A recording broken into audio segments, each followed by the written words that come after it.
Thank you. By now, you've heard in Georgia, some businesses have reopened as the governor there eases a month-long shutdown. Now you can legally go to the gym, get your hair and nails done, get a tattoo and a massage there in Georgia. The governor says that these companies must provide masks and screen employees for fevers. And then starting this Monday, theaters, private clubs, and restaurant dining rooms in Georgia will be allowed to reopen. But here in Indiana, our state is still discussing what exactly businesses will be allowed to open. As Rich Van Wyk shows us, one local church isn't waiting. We've seen churches in other parts of the country defy government orders and stay open.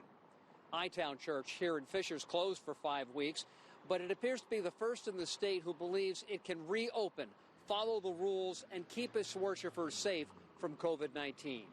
What's up, I-Town Church? Pastor Dave Sumrall delivered the news on Facebook. We are officially in a situation where your religious freedoms have been removed in the interests of public health. Sumrall argued it seemed unjust that box stores can open their doors to 1,000 customers while churches are limited to gatherings of 10. I personally believe this is a fundamental attack on the definition of what the church is. I-Town Church is big, 5,000 members worshiping on several campuses. It has given away tens of thousands of face masks and meals. In Sunday's sermon posted online, Sumrall compared the COVID-19 pandemic to the devil. What I'm saying is if you get deceived by the devil and stay in a place of prolonged social distancing and self-isolation, then you will be desperately in trouble. The church promises to strictly follow government guidelines. Each worship service limited to 10 people, following social distancing recommendations in a sanctuary disinfected between each service. Members have already reserved their seats, filling almost 30 church services. A church official said they were unavailable to comment. Fishers police and health officials are aware of the church's decision.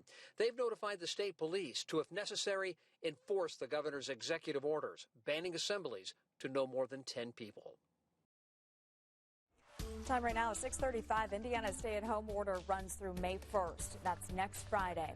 Yesterday, Governor Holcomb talked about how he's moving forward as other states like Illinois extend their stay-at-home order. Here in the state of Indiana right now, we're focused on May 1st and all the changes that we need to make and put into place through May 1st. And we'll continue to look at that road ahead in those kind of 2-week, 10-day, 3-week increments, because that's when you think about when someone is infected, it's about a 3-week process from get exposed. When you get exposed until you are through the woods. We got a national update yesterday as well about COVID-19. More than 50,000 people have died across the country. Here in Indiana, we saw another 34 deaths reported between April 2nd and this past Thursday. The state health commissioner told us they're adding 79 presumptive deaths. Those are people who had COVID symptoms but weren't actually tested before they died. Here's some good news now. A study revealed 80% of COVID patients who were hospitalized have been discharged.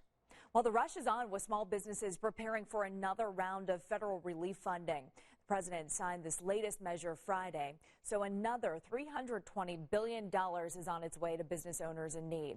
But after the first round of loans ran out quickly, there's now concern those most in need might not get there in time. We know a lot of Indiana businesses missed out on that first round of funding, and it's putting a lot of pressure on Hoosier business owners to make some very tough decisions. Now, our Alan Carter shares the story of one MUNCIE restaurant that was prepared to close up until a surprise came knocking at their front door. The coronavirus has not been kind to most businesses, and they felt it hard at Merck's Family Dining. How much did business slow down? 90%. 90% from day one after we couldn't serve people anymore.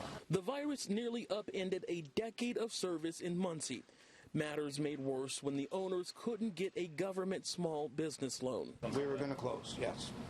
Absolutely.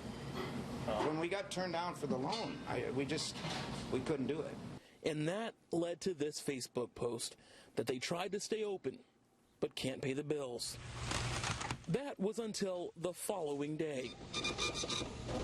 The next day, it was me, her, and 2 other people, and we got slaughtered. Slaughtered in a good way. You got 2 fish and chips on one order. All righty. the rush started. There is that for you. Give me a ranch and raspberry vinaigrette. And hasn't stopped since. Well, it's better than sitting around. Customers supporting a small business. I'd like to place an order. All right, what can I get today? To the point where it's hard to keep up. Well, they've been a good business in the community for quite a while now, and they do a killer breakfast. If we can help, we need to help because we're going to restaurants anyways. And if we can get here and help, that's what we need to do. You are welcome. They don't know how long it will stay this way. Have a good night. But for now, they're still cooking. I mean, it was so emotional. My wife and I mean, we sat there the other night and we just started crying. I mean, it was just unbelievable. The customers that we have and the loyalty that we have here. It's amazing, though, when people find out what's really going on, what they do. The owners have already submitted their paperwork for the second round of funding, that SBA loan funding. They hope to find out next week if it's been approved. And if you're self-employed or work a gig job, we do want to remind you about this, that you can now file for pandemic unemployment assistance in Indiana. This is that assistance for people who wouldn't normally qualify for unemployment insurance. The state started accepting those applications yesterday.